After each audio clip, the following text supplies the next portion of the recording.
Bonjour et bienvenue dans ce podcast de Génération Phonehouse. Aujourd'hui je vais vous parler de l'iPhone 3GS. Là j'en ai un en 32 Go et donc on va faire un petit tour déjà du contenu de la boîte. Donc il est livré avec son chargeur secteur, avec un kit piéton et un câble pour la synchronisation.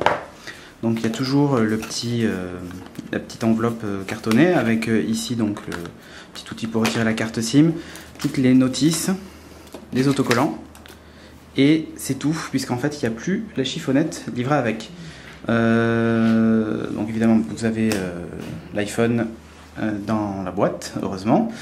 Et donc voilà, donc la grosse différence sur la boîte c'est ça, elle est un petit peu plus petite, puis on voit dessus la fameuse icône Compass. On va regarder ça en détail. D'aspect extérieur, donc l'iPhone n'a pas réellement beaucoup changé, à part que maintenant iPhone 32 Go là, est écrit en chromé comme la pomme, au lieu d'être écrit en grisé comme c'était le cas sur les anciens iPhones. C'est la seule différence esthétique et extérieure de l'appareil. Après tout se situe à l'intérieur, puisque donc le processeur a été changé et est plus rapide, plus de mémoire vive. Voilà. Donc je vais vous montrer avec un iPhone 3G et l'iPhone, voilà, on voit que c'est juste les écritures qui ont changé, évidemment numéro de série, tout ça différent.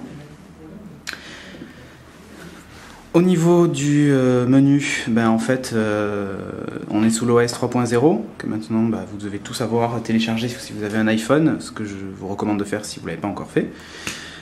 Qu'est-ce qu'on note? La présence de Spotlight dans l'OS 3.0. On note aussi la présence donc, du dictaphone. Donc tout ça c'est des choses que vous retrouvez sur un iPhone 3G avec l'OS 3.0. Ce qui change vraiment, c'est la fonction appareil photo, puisque vous avez maintenant ici en bas à droite un petit bouton qui vous permet de passer du mode vidéo au mode photo.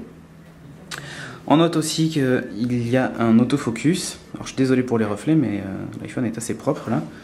Je vais par exemple placer la boîte devant. Voilà, donc faire une mise au point, j'appuie dessus, voilà, et là je fais la mise au point ici, puis je prends ma photo. Voilà, la prise de vue est hyper rapide, les photos sont de plutôt bonne qualité, l'autofocus aidant, elles sont super nettes. En ce qui concerne les vidéos,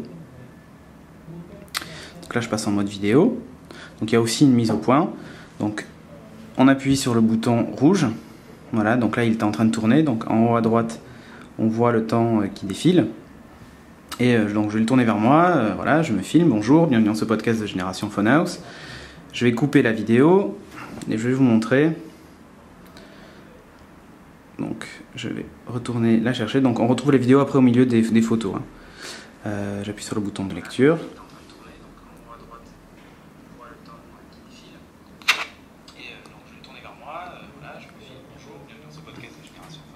Elle est super fluide, je la mettrai en téléchargement en dessous, donc comme ça vous pourrez vous faire un avis vous-même de la qualité et de la fluidité des vidéos. On peut faire de l'édition donc de la vidéo en appuyant en haut, on peut raccourcir sa vidéo. Hop. Ensuite j'appuie sur le bouton ajuster et là il raccourcit ma vidéo. On peut la partager évidemment, mais ça vous l'avez déjà vu dans MobileMe, MMS et sur YouTube ou par courrier. Qu'est-ce qu'il y a à noter de plus sur le mode vidéo? Pas grand chose. Les photos sont donc du coup de bonne qualité. On va noter aussi quand même l'apparition du voice control. Donc je garde appuyer le bouton. Écouter de la musique. Donc là, il me lance de la musique. Écouter Oasis.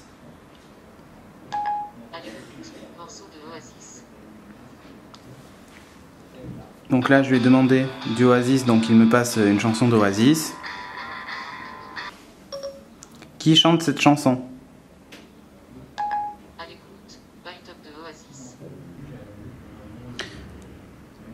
L'autre nouveauté de l'iPhone 3GS, c'est la fameuse boussole qui a fait pas mal couler d'encre, hein. Donc voilà, qui tourne en fonction de l'iPhone. Là où ça prend tout son intérêt, c'est surtout dans plan. Donc là, on est localisé. Et puis, je rappuie une deuxième fois. Et là, je passe en mode orientation de la carte en fonction du nord. Ça permet justement de savoir dans quel sens on va quand on se rend sur un lieu en particulier.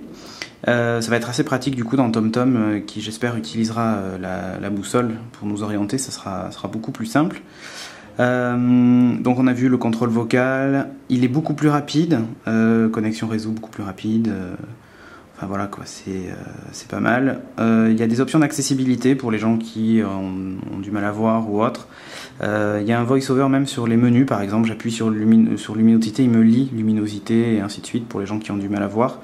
A noter qu'avec 3 doigts on fait donc un zoom, donc on double tape avec 3 doigts, et là par exemple je zoome.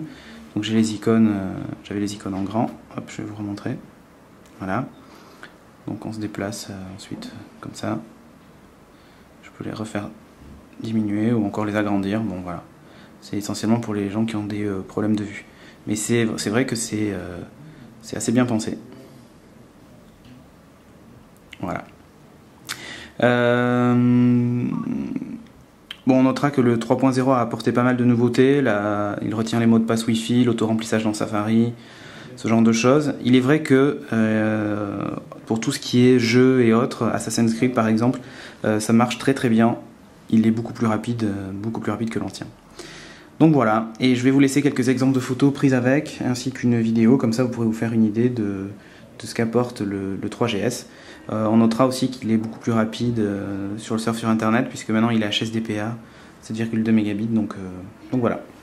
Merci de nous avoir suivis pour ce podcast sur l'iPhone 3GS, donc évolution de l'iPhone 3G, et on vous dit à bientôt pour un prochain numéro.